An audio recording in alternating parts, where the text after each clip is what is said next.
नमस्कार, कोटपुतली एजुकेशन में आपका हार्दिक स्वागत है। मैं पंकज शेरावत उपस्थित हूँ आपके सामने महत्वपूर्ण जानकारी लेकर। एमसीक्यू पैटर्न के पेपर यहाँ पर डाले जा रहे थे, कुछ पॉलिटिकल, हिस्ट्री और ज्योग्राफी से रिलेटेड। हिस्ट्री और ज्योग्राफी को ऑलरेडी डाल दिए गए हैं। पॉलिटिकल का एक पार्ट थर्ड बचा हुआ था, ध्यान रखें, जिसमें अंतिम यूनिट के क्वेश्चन आपको बताए जाने थे। कौन कौन से क्वेश्चन इंपॉर्टेंट हैं, जो कि मत्स्य, शेखावटी और एमजेएसयू बीकानेर के लिए होने वाले हैं। तो शेखावटी का एग्जाम हो चुका है, उनके बारे में ऑलरेडी बता दिया गया था।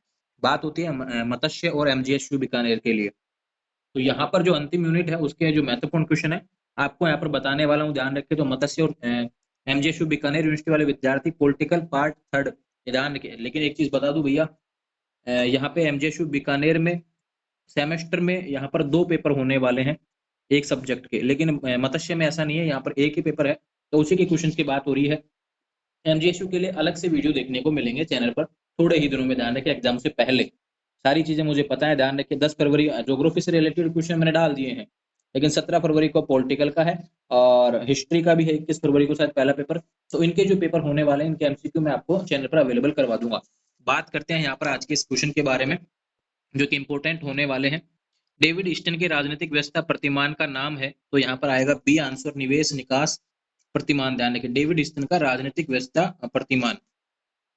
जीए आमंड के राजनीतिक व्यवस्था प्रतिमान का क्या नाम है, तो यहाँ पे अलग क्वेश्चन है, ध्यान रखिए। पूछा वही है, बस नाम बदल दिया कि नाम के किस हिसाब से किसका क्या रहने वाला है। तो जीए आमंड के राजनीतिक व्यवस्था प्रतिमान का नाम होने वाला है संरचनात्मक प्रकार्यात्मक प्रतिमान। ध्यान रखें, आंसर रहेगा सी।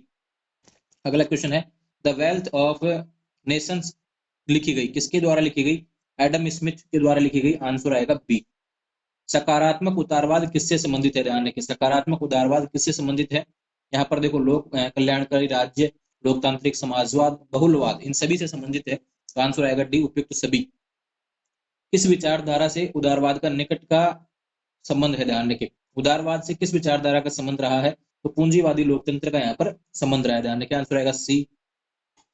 सन 1837 में सर्वप्रथम किस पाश्चात्य विद्वान ने नारीवाद शब्द का प्रयोग किया था? तो किसका प्रयोग किया था भैया? ध्यान रखें, किसने प्रयोग किया था? चार्ल्स फोरियर ने किया था। ध्यान रखें, नारीवाद शब्द जो फेमिनिज्म शब्द बना हुआ है, ध्यान रखें, 1837 में बना था सर। सबसे पहले प्रयोग इसका किया था चार्ल्स फोरियर। ध्यान रखिए। अगला क्वेश्चन है, भारतीय राष्ट्रपति के निर्वाचन की प्रक्रिया क्या है? ध्यान रखें, अप्रत्यक्ष रूप से होता है। ध्यान रखें। राजनीतिक विज्ञान में विचारधारा शब्द का सर्वप्रथम प्रयोग किस विद्वान ने किया है? तो इसका आंसर है डैश टू डी ट्रेसी। ध्यान रखें, सी आंसर है। ध्यान रखें, आइडियोलॉजी शब्द है, तो सबसे पहले प्रयोग किस विद्वान ने किया था? तो डैश टू डी ट्रेसी। ध्यान रखिए, सी आंसर आएगा। व्यक्ति की अधिकतम स्वतंत्रता किसका आदर्श है? व्यक्तिवाद। ध्यान रखिए, व्यक्तिवाद, आंसर आएगा सी। दास कैपिटल किसकी रचना है? पहला क्वेश्चन, ध्यान रखिए। यहाँ पर बात करते हैं, इंपोर्टेंट है भैया, दास कैपिटल किसकी रचना है? आंसर आएगा ए, मार्क्स की रचना है। ध्यान रखिए, दास कैपिटल। कम्युनिस्ट मैनिफेस्टो किसकी रचना है? इस नाम से जो रचना है कम्युनिस्ट मैनिफेस्टो, ये किसकी रचना है? मार्क्स एवं एंजेलस। ध्यान रखिए, मार्क्स में एंजेलस, कंफ्यूज नहीं होंगे, मार्क्स के साथ में एंजेलस देखने को मिलेगा। ध्यान रखिए। मार्क्सवाद का दूसरा प्रमुख नाम क्या है? मार्क्सवाद का दूसरा प्रमुख नाम है वैज्ञानिक समाजवाद। ध्यान रखिए, वैज्ञानिक समाजवाद। बोसांके के अनुसार आदर्शवाद का दूसरा नाम क्या है? आंसर आएगा डी, आध्यात्मिक सिद्धांत। ध्यान रखिए, आदर्शवाद का दूसरा नाम किसके अनुसार? बोसांके के अनुसार। ध्यान रखिए, तो आध्यात्मिक सिद्धांत आपको आंसर देखने को मिलेगा। यहाँ पे क्वेश्चन है, निम्न में से कौन आदर्शवाद से संबंधित नहीं है? आदर्शवाद जिसका समर्थन नहीं करता, ध्यान रखिए, जिसके कौन संबंधित नहीं है उससे, तो यहाँ पर कार्ल मार्क्स इससे संबंधित नहीं है। ध्यान रखें। मैकाइवर ने आदर्शवादी सिद्धांत को क्या कहा है? मैकाइवर नाम से थे, उन्होंने आदर्शवादी सिद्धांत को क्या कहा भैया? रहस्यवादी सिद्धांत इन्होंने बताया है। आंसर आएगा ए। पॉवर्टी ऑफ फिलोसफी किसके द्वारा लिखी गई? तो यह कार्ल मार्क्स के द्वारा लिखी गई। ध्यान रखें, कार्ल मार्क्स के। ध्यान रखें। मार्क्सवाद का अंतिम लक्ष्य क्या है भैया? आंसर आएगा सी, राज्य विहीन में वर्ग विहीन समाज की स्थापना। राज्य विहीन में वर्ग विहीन समाज की स्थापना मार्क्सवाद का अंतिम लक्ष्य होने वाला है, यह सी आंसर आएगा। भारतीय जनसंघ का नया नाम क्या है? तो भारतीय जनता पार्टी जो आज समय आप देखते हैं बीजेपी, उसका पहले नाम क्या था? भारतीय जनसंघ। ध्यान रखें। भारत में प्रथम निर्वाचन प्रणाली कब अपनाई गई? भारत में प्रथम निर्वाचन प्रणाली कब अपनाई गई? 1909 में भैया पहली बार निर्वाचन प्रणाली अपनाई गई। भारत में दल बदल कानून कब लागू किया गया था? आंसर आएगा सी, 1985 में। ध्यान रखें, भारत में दल बदल कानून 1985 में लागू किया गया था। प्रतिनिध्यात्मक प्रजातंत्र किसकी कृति है? ये किसके द्वारा लिखी गई है? ध्यान रखें, किसकी रचना है? आंसर आएगा ए, मिलर। ध्यान रखें, प्रतिनिध्यात्मक प्रजातंत्र मिलर की रचना है।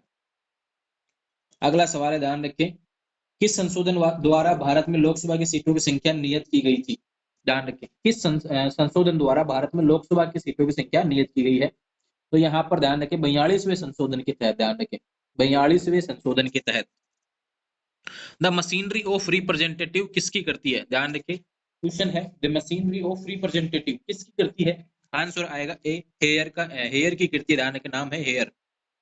लोकतांत्रिक समाजवादी विचारक, आंसर आएगा डी, एडवर्ड बर्नस्टाइन। ध्यान रखिए, चार ऑप्शन दिए उसमें से एडवर्ड बर्नस्टाइन ध्यान रखिए लोकतांत्रिक समाजवादी विचारक है। सवाल है, बहुत सिंपल सा सवाल है, चुनाव आयोग क्या है? ध्यान रखें, चुनाव आयोग क्या है? तो एक स्वतंत्र निकाय है। ध्यान रखें, एक स्वतंत्र निकाय जिसको कहा जाता है, चुनाव आयोग को कहा जाता है। ये अगला उससे भी सिंपल क्वेश्चन है, भारत में वयस्क मताधिकार की आयु क्या होने वाली है? यानी वोट कितने आयु के वर्ष में आप ध्यान रखें आयु में डालते हैं, तो आप 18 वर्ष आंसर आएगा। ध्यान रखें, वह संस्था जो कानूनों को लागू करती है क्या कहलाती है? ध्यान रखें, वह संस्था जो कानूनों को लागू करती है वह कार्यपालिका कहलाती है। न्यायपालिका का प्रमुख कार्य क्या है भैया? यहाँ पर आंसर आएगा, देखो, संविधान में उस पर आधारित समाज व्यवस्था की रक्षा करना, न्याय कार्य करना, कानूनों की व्याख्या करना, ये सभी इसी के तहत आते हैं। तो न्यायपालिका का प्रमुख कार्य उपयुक्त सभी आंसर देखने को मिलेगा। यहाँ पे बुक है भैया एक और, ध्यान रखें, द पॉलिटिकल सिस्टम नामक पुस्तक का लेखक कौन है? यहाँ पर आएगा आंसर डेविड ईस्टन। ध्यान रखें, डेविड ईस्टन के द्वारा लिखी गई द पॉलिटिकल सिस्टम। ध्यान रखें। अगला क्वेश्चन है, the politics of developing areas पुस्तक किसकी करती है? तो जीए आमंड। ध्यान रखें, the politics of developing areas किसकी कृति है? जीए आमंड। ध्यान रखें, आंसर आएगा ए। भारत में चुनाव आयोग की नियुक्ति कौन करता है? बहुत इंपॉर्टेंट सवाल है भैया, ये तो आपको वैसे भी ध्यान होना चाहिए। तो राष्ट्रपति के द्वारा चुनाव आयुक्त की नियुक्ति की जाती है। तो चुनाव जो आयोग होता है उसके जो अध्यक्ष, ध्यान रखें, इस तरीके से चुनाव आयोग। किस विद्वान ने प्रत्ययवादी सिद्धांत को रहस्यात्मक सिद्धांत कहा है? अभी थोड़ी देर पहले क्वेश्चन इसी में आया था, किस विद्वान ने प्रत्ययवादी सिद्धांत को रहस्यात्मक सिद्धांत कहा है? तो मैकाइवर ने कहा है। ध्यान रखें, आंसर आएगा ए। अगला क्वेश्चन है, भारत में बोर्ड ऑफ रेवेन्यू किस प्रकार का न्यायालय है? तो ध्यान रखें, दोहरा न्यायालय है। ध्यान रखें, आंसर आएगा बी। मार्क्सवाद का दूसरा प्रमुख नाम क्या है? मार्क्सवाद का दूसरा प्रमुख नाम क्या है? क्वेश्चन फिर से आ गया, आंसर आएगा डी, वैज्ञानिक समाजवाद। ध्यान रखें। चुनाव आयोग क्या है? ध्यान रखिए, अगला क्वेश्चन है, एक स्वतंत्र निकाय है। फिर से क्वेश्चन है, राज्य का आधार शक्ति नहीं इच्छा है, यह कथन किसका है? राज्य का आधार शक्ति नहीं इच्छा है, यह कथन किसका है? तो ग्रीन का। ध्यान रखिए, ग्रीन का है। द मशीनरी ऑफ रिप्रेजेंटेटिव किसकी करती है? तो हेयर। ये क्वेश्चन फिर से आया है। आधुनिक जनतंत्रात्मक उदारवाद के प्रतिपादक कौन है? ध्यान रखिए, तो जॉन लॉक। आंसर डी आएगा भैया। अपनी मूल प्रकृति से प्रत्ययवाद कैसी विचारधारा है? अपनी मूल प्रकृति से प्रत्ययवाद कैसी विचारधारा है? यह राज्यवादी विचारधारा। ध्यान रखें, ए आंसर आएगा। होब हाउस ने प्रत्ययवाद आदर्शवाद को क्या नाम दिया? ध्यान रखें, होब हाउस ने आदर्शवाद को क्या नाम दिया? तो यहाँ पर दार्शनिक सिद्धांत इन्होंने बताया, होब हाउस। ध्यान रखें। विधि के शासन की अवधारणा किस विचारधारा का आधार है? आंसर आएगा ए, उदारवाद। विधि के शासन की अवधारणा किस विचारधारा के तहत आती है और क्या उसका आधार क्या है? उदारवाद। ध्यान रखें। अगला क्वेश्चन है भैया, उम्र प्रत्ययवाद का प्रतिनिधि विचारक कौन है? तो यहाँ पर आंसर आएगा डी, हीगल। हीगल होने वाला है आंसर डी, उम्र प्रत्ययवाद का प्रतिनिधि विचारक। दूसरा बात करूं, इसी के विपक्ष की बात करते हैं हम, उदार प्रत्ययवाद का प्रतिनिधि विचारक कौन सा है? तो यहाँ पे ग्रीन आंसर देखने को मिलेगा ए। तो दोनों क्वेश्चन आपके एक दूसरे के, ध्यान रखें, विपरीत हैं, आपको ध्यान होने चाहिए। उम्र प्रत्ययवाद का प्रतिनिधि विचारक तो आंसर आएगा हीगल, और उदार प्रत्ययवाद का प्रतिनिधि विचारक आएगा आंसर ए, ग्रीन। बात करते हैं गैर मैंडरिंग क्या है? ध्यान रखें, गैर मैंडरिंग क्या है? इसका देखो आंसर है बी, किसी खास पार्टी द्वारा अनुचित लाभ की प्राप्ति, यह कहलाता है गैर मैंडरिंग। ध्यान रखें, गैर मैंडरिंग। रोटी की विजय इस पुस्तक के लेखक कौन है? क्रोपोटिकन। ध्यान रखिए, रोटी की विजय इस पुस्तक के लेखक कौन है? क्रोपोटिकन। अराजकतावाद में निहित अराजकता का अर्थ क्या कहलाता है? ध्यान रखिए, अर्थ पूछा है यहाँ पर। अराजकतावाद जो शब्द है उसमें अराजकता, इस शब्द का अर्थ क्या है? तो शासन रहित अवधारणा। ध्यान रखें, इसमें कोई शासन की कोई योजना नहीं हो। ध्यान रखें, वो अराजकतावाद की बात हो रही है। गुप्त मतदान की आलोचना किसने की है? एक गुप्त मतदान होता है, उसकी आलोचना किसने की है? यहाँ पर मोंटेस्क्यू, मीर, टार्टस्की। ध्यान रखें, तीनों है, तीनों ने मिलकर यहाँ पे आलोचना की है, इसलिए आंसर आएगा उपयुक्त सभी। आनुपातिक प्रतिनिधित्व की प्रणाली का प्रतिपादन किस विद्वान ने किया था? आनुपातिक प्रतिनिधित्व की प्रणाली का प्रतिपादन किस विद्वान ने किया था? टॉम्स हेयर ने किया था। ध्यान रखें, ये आंसर आएगा। अंतिम है, ध्यान रखें यहाँ पर सवाल कुछ बचे हुए हैं जो। दो संसद की अवधारणा के प्रतिपादक कौन है? दो संसद होनी चाहिए, इसके प्रतिपादक कौन है? तो हेनरी बेथान्स, ध्यान रखें आंसर आएगा बी। विश्व का सबसे बड़ा संसदीय लोकतंत्र कौन सा है? सबसे बड़ा संसदीय लोकतंत्र ध्यान रखें विश्व का, तो यहाँ पर आंसर है भारत, ध्यान रखें। भारत का सबसे बड़ा संसदीय लोकतंत्र है विश्व में। भारत में निर्वाचन प्रक्रिया से संबंधित अनुच्छेद कौन सा है? यानी कि निर्वाचन की प्रक्रिया कौन से अनुच्छेद के तहत लिखी गई है? तो अनुच्छेद 324 में देखने को मिलता है, इसका जिक्र ध्यान रखें। अनुच्छेद 324 में भारत में निर्वाचन प्रक्रिया से संबंधित अनुच्छेद है, ध्यान रखें। मॉडर्न पॉलिटिकल कॉन्स्टिट्यूशन किसकी कृति है? ध्यान रखें, फिर से एक रचना है यहाँ पर, सी एफ स्ट्रोंग की है, ध्यान रखें, सी एफ स्ट्रोंग के नाम से है। किसकी रचना है? ध्यान रखें, कौन सी रचना है? मॉडर्न पॉलिटिकल कॉन्स्टिट्यूशन, ध्यान रखें। भारत में प्रथम लोकसभा में कितने सदस्य थे? भारत में जो पहली लोकसभा थी उसमें कितने सदस्य थे? तो 489 सदस्य थे, ध्यान रखें। सरकार का वह अंग जो कानूनों की व्याख्या करता है, कानूनों की व्याख्या सरकार का कौन सा अंग करता है? तो ध्यान रखें आंसर आएगा सी, न्यायपालिका। न्यायपालिका, अभी लास्ट क्वेश्चन भी मैं 2-3 क्वेश्चन पहले भी आया था न्यायपालिका से रिलेटेड क्वेश्चन। भारत में सर्वोच्च न्यायालय के न्यायाधीशों के सेवानिवृत्ति की आयु क्या है? सर्वोच्च न्यायालय के, ध्यान रखें, न्यायाधीश की सेवानिवृत्ति यानी रिटायरमेंट की आयु क्या होने वाली है? तो यहाँ पर 65 वर्ष है, ध्यान रखें।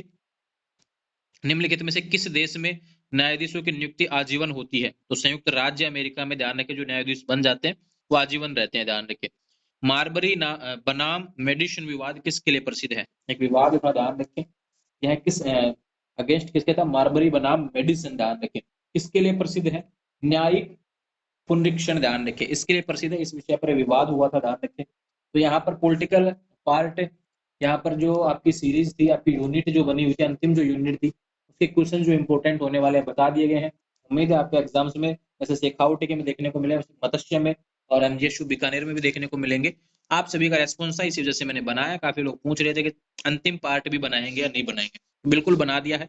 जुड़े रहेंगे चैनल के साथ, और आपके पेपर जैसे चल रहे हैं अच्छे होने चाहिए। बाकी मैं फिर से कह रहा हूँ, मत्स्य यूनिवर्सिटी, बीकानेर यूनिवर्सिटी, अब आपको अपने पेपर का सॉल्यूशन चाहिए तो आपको पेपर मुझे इंस्टाग्राम पर भेजना पड़ेगा, उसके बाद में आपको आंसर की बताई जाएगी। देखो आपके यूनिवर्सिटी में एमसीक्यू है, तो एमसीक्यू का हम आंसर बता सकते हैं, उस पर वीडियो बन सकता है, ध्यान रखिए, पूरी आंसर की समझाई जा सकती है तरीके से, पूरा प्रश्न जो पेपर है वो सोल्व करके बताया जा सकता है, ध्यान रखिए। तो अगर आपको लगता है कि आपके आंसर की चाहिए उस पेपर की बाद में, तो इंस्टाग्राम पर मैसेज कर देंगे, अपना पेपर भेज देंगे बहुत अच्छे से फोटो खींच के, उसके बाद में आपको अगले दिन वीडियो देखने को मिल जाएगा। जुड़े रहेंगे चैनल के साथ में, चैनल को सब्सक्राइब कर लीजिए, और कोई सवाल बचा हुआ है किसी भी चीज से रिलेटेड तो इंस्टाग्राम के माध्यम से मुझसे बात कर लेंगे। Thank you.